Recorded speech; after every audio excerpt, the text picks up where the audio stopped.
So I almost got killed by ICE tonight. For context, I work at a Korean bakery filled with mostly Korean immigrants, and I am one of the only two white people there.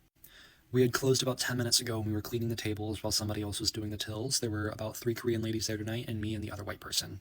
While I was mopping the floors, I heard a very loud banging on the glass door. I turned around to see two masked men, completely masked, banging on the door. They were wearing the signature ICE look, if you know what I mean.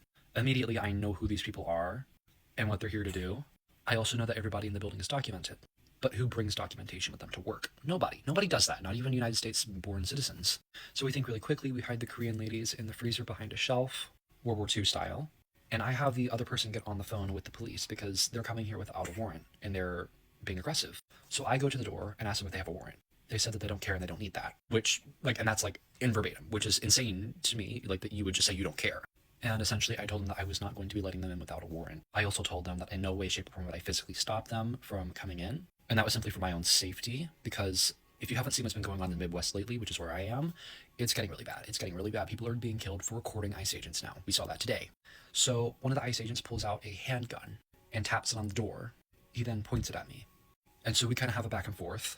And I tell him that if you kill me tonight in front of this other person on camera with the police on the way, your life is over. You will ruin your life. And I'm just sitting there thinking to myself, like, oh my gosh, like, I'm going to die. Like, tonight is the night that I'm going to be killed.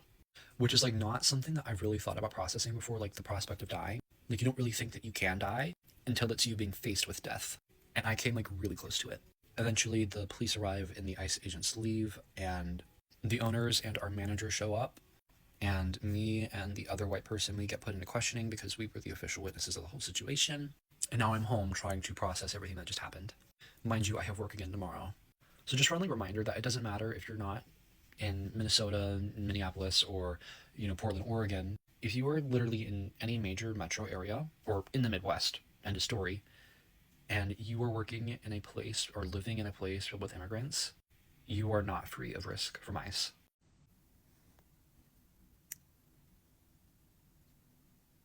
I wish I could say I was surprised, but to be quite frank with you, I'm not.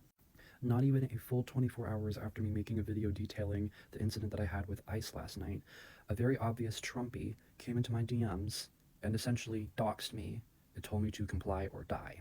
Now, thankfully, I have a little bit of media literacy and understand that that's not a direct death threat, as it's a term that's been used around by pro-MAGA, pro-ICE individuals for a while, referring to individuals being killed by ICE for not complying, but anybody who might not be in that loop would receive it and view it as a direct death threat. Now, I have yet to decide whether or not I want to be filing a police report over this. Considering that this appears to be a one-off incident and I have received no other threats, I highly doubt that I will. But I just wanted to post this to let everybody know that this is what MAGA truly is. It's not about making America great again. It's about making America white again. ICE is stalking me now. For those of you who are new, please go look at my last 2 videos. This entire incident originated from the fact that ICE attempted to raid my workplace after hours, and I wouldn't let them in. And they pulled a gun on me. I apologize if I look a little disheveled. I've been driving for about 20 minutes now back and forth between neighborhoods and eventually the police station, and I've only gotten home about an hour and a half after work. I am very tired. So essentially, I left work, got in my car, and began driving home. It's not relatively far, it's in between the 5 to 15 minute range between my house and work.